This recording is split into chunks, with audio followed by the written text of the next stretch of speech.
Hey everyone, Magic Lover with another Legacy SOS replay. This time against Elves, another very popular deck, once again now that Miracles is not as prevalent. Game 1,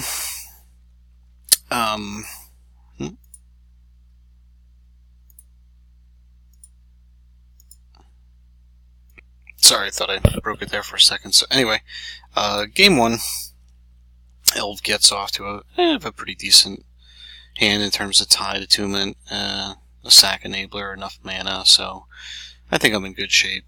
But Elves gets a pretty blistering start. Deathrite into Cradle, into Druid, into Symbiote, and I've just got to hope to be able to attune into something, and Craterhoof seals the deal, so that was pretty quick.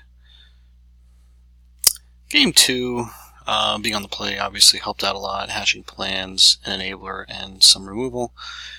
Very helpful. So this one plays out a little better, and replenish, always a welcome sight.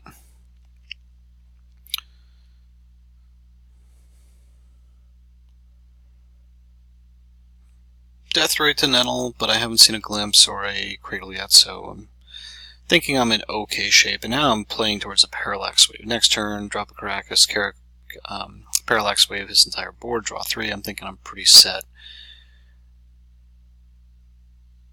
And instead, I see the Heritage Druid, and I go, okay, now that's how I lose. And he chokes. Now I'm like, oh, crap. Okay, so my Tundras are gone. But with an Ancient Tomb, thankfully I can O-Ring. Now, I'm not worried about the choke right now, so I don't go after that. I go after the Heritage Druid, because I figure that's how I lose. Since he missed his land drop, didn't play a Cradle, I'm like, okay, I just think if I can cut off Heritage Druid, okay, because next turn I should be able to Ancient Tomb regardless. And either Parallax Wave or Replenisher or whatever. Now, Zenith for another 1-drop, but this time not Heritage, goes for Wirewood. So I'm like, okay. He screwed it up there by attacking with Nettle. He forgot that I could discard, not just sack enchantment. So I discarded a Parallax Wave, which was great because now I can just replenish. Go after that. Go after Journey. He can do some fun stuff in response. And here's where the power of Parallax Wave is really shining through. So put all the exiles on, and here's an interesting mistake I made. So thinking about this after, because he can activate Symbiote to return something, what I should have done was put the exile triggers on, start putting Sacrifice triggers on, but then had one of these resolve here to return that, and then I could, instead of putting the Parallax remove trigger on, I could have put these on first, left one of the wave triggers on, and then whatever he was going to return. Now I know that the return is a cost, so I'm not going to do that, but at least I can go after something that he's untapping. The point is I could have stacked it a little better, and that's where this deck gets kind of tricky, is the stack gets a little complex, but just remember, you can stack it in a way that some of these triggers happen before you use all of the, take a counter off, because all you have to do is exile get the Parallax Wave to leave before these show up, and you're in good shape. So anyway, I go after the hatching plans. I want to see what I'm going to pick up.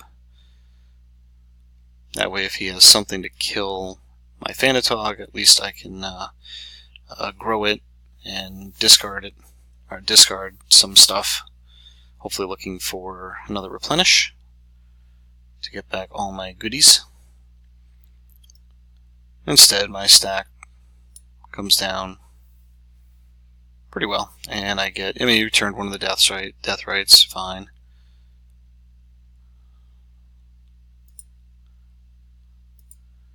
And I got a lot of his stuff exiled. And I get to attack in with a pretty big beater. So he glimpses, kind of a value glimpse, picks up 2 things. the Death Ray plus another Weirwood I didn't know about.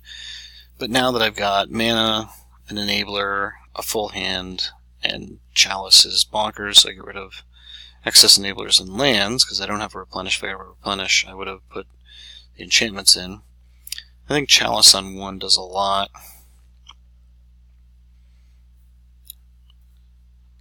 Yep. Deathray goes to work a little bit. He wrecks here, which is fine.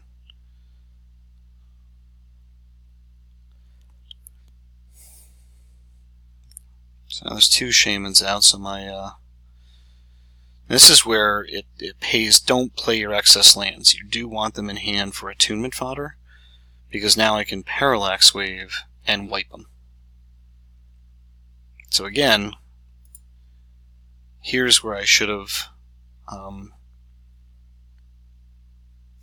go to let 1 resolve. He activates in response. He returns it, but then I can at least get a little value. It's probably not as great of an example with Symbiont, because it's part of the cost. But you can stack these a little different most of the time to get better value. The net result is I get to clear his board, drop another Chalice on 1. I'm sure he's only playing a singleton Rec Sage.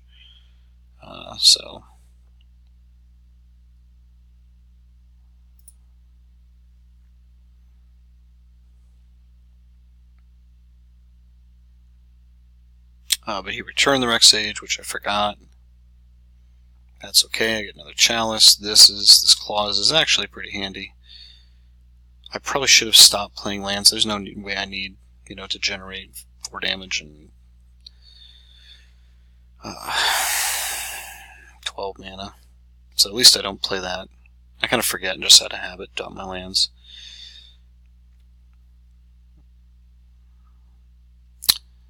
So I do have to get the Rec Sage because he's going to start wrecking my stuff. But at least I'm gumming up the board enough and he hasn't drawn a natural order.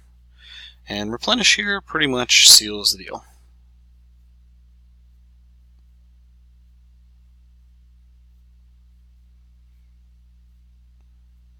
And it takes that Rec Sage back, fine, but I go after the rest of his stuff with Parallax Wave. So this is, yes, the 3rd interaction of Parallax Wave, which I'm pretty sure is what Elves doesn't want to see, but I get my Hatching Plans, get the attunement, and Hatching Plans attunement is pretty ridiculous.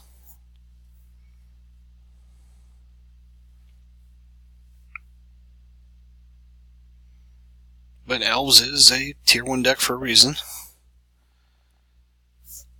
He throws Visionary and realizes that I'm going to be able to wave because I didn't need to. I just needed to take it once at a time to clear and kind of use wave as it was naturally intended. But he wasn't getting by it. I had enough stuff that I was going to be able to crack in for a bunch. So he saw the writing on the wall. And then game 3.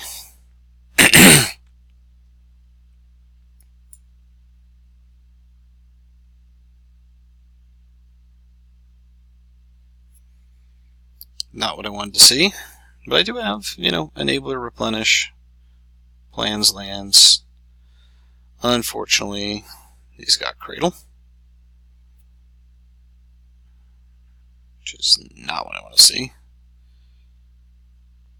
Oops, sorry, glitch in the matrix there. And all I could do is run out a Fantatalk. I could have gone after a Detention Sphere there, but I think Detention Sphere on Druid at that point is kind of weak.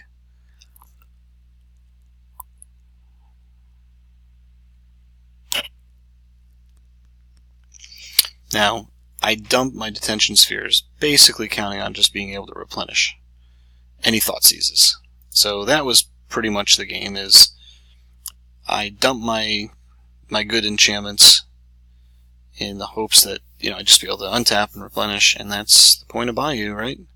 So Thoughtseize wins in the game by getting rid of my replenish. Because if I had been able to drop him back, I think I had a good shot going after a lot of his stuff. So I Chalice on 1, I get Hatching Plans down, and just hopes that I can Fantatog, find a Replenish. Who knows, but pretty long odds at this point since he's got all the mana in the world, and heck, even if he does a natural order, he can Deathrite me out.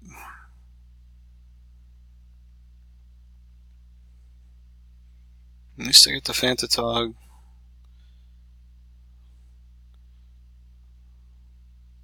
Yep, and you can just burn me out with the untap Wirewood and Deathrite. It's too bad because the Replenish was there, but, you know, hey, elves is elves. So anyway, just how it stacked up against one of the tier 1s. Thoughtseize won in the day.